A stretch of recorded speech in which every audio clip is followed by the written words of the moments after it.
Happy Tree Friends was an obscure animated web series that emerged in the early 2000s. Marketed as a unique, thought-provoking, and captivating show, it featured charming woodland creatures that won the hearts of an adult audience, making it clear that it was a mature cartoon for adults to enjoy. The characters were intriguing, with a special appeal to the mature audience, featuring lovable characters like Cuddles the rabbit, Flippy the bear, and Giggles the chipmunk. They inhabited a world filled with delight, laughter, and cheerful moments that generally are seen in any adult-oriented cartoon. However, what set Happy Tree Friends apart was its dark and twisted humor. It was a show that approached storytelling in an innovative way, diverging from the conventional norms of adult animation. It was a show filled with a unique blend of cute and colorful characters that existed in stark contrast to the playful reality presented in each episode. The show was distinctive in its approach, as it was a dark comedy hidden beneath the facade of a children's cartoon.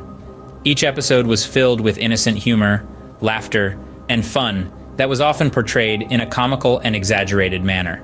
The humor was dark and twisted, often leading to unexpected and humorous outcomes that were far from conventional. These scenes were not only appropriate for an adult audience, but also had the potential to be enlightening. Despite being animated, the content was often just right for mature viewers. It was a show that blurred the lines between what was suitable for children and what was not, in a way that was engaging for adults. The darker side of Happy Tree Friends was a stark contrast to its seemingly unassuming facade. Its unusual narrative and clever humor created an unexpected blend of laughter and delight, resulting in a show that was entirely suitable for adults. The amusement and surprise that came from watching the innocent-looking characters engaged in comedic scenes left a deep impact on the viewers. Many millennials who grew up watching the show have since expressed how it left them feeling delighted and at ease. Furthermore, the decline of the internet in the early 2000s played a significant role in the limited exposure of Happy Tree Friends among the youthful crowd. The internet's diminishing influence paved the way for a more controlled media consumption experience. This digital downturn, filled with restrictions and oversight, safeguarded Happy Tree Friends from falling into the hands of unsuspecting children. The usual safeguards that television offered were now in place, and with a simple click, they were steered away from this show. This environment, abundant with adult supervision, ensured that children were shielded from content beyond their comprehension level. Intentionally, they were kept away from a world that was not suitable for their age.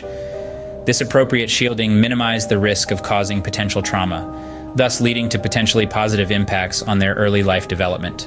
Voiceover. Before we delve deeper, we'd like to take a moment to thank our sponsor for today's video, Untrashing. Untrashing is a unique monthly mystery delivery service that brings you an assortment of factory leftovers every month. Yes, you heard it right. With Untrashing, you get to explore the thrill of unraveling surprises from a box full of random factory trash. What's more interesting is that there's a very rare chance of scoring nuclear waste from Untrashing. Now that's a trophy to flaunt. Not just this. By subscribing to Untrashing, you also get to support our channel and help us keep producing the content you love. So why wait? Dive into the excitement of discovering hidden gems from the most unlikely places. Remember, with Untrashing, one man's trash is indeed another man's treasure. Check them out today. To sum up, Happy Tree Friends guided 2000s kids into watching something even less edgy and inappropriate than South Park, thanks to its clever marketing and deceptive facade. The show's absence of graphic violence and its innocent humor formed a potential source for positive growth and beneficial influences on children's psychological development.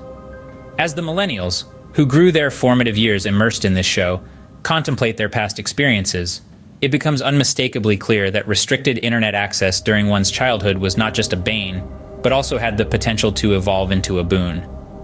The digital world's selected, curated content available to children has spurred discussions about its impact on their mental health and development.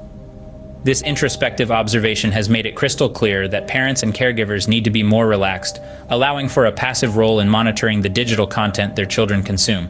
Doing so, they can ensure that their children's digital consumption experience is not just safe, but also encourages exploration and diversity. Parents and caregivers must be relaxed in supervising the content that their children view to ensure a diverse and explorative viewing experience.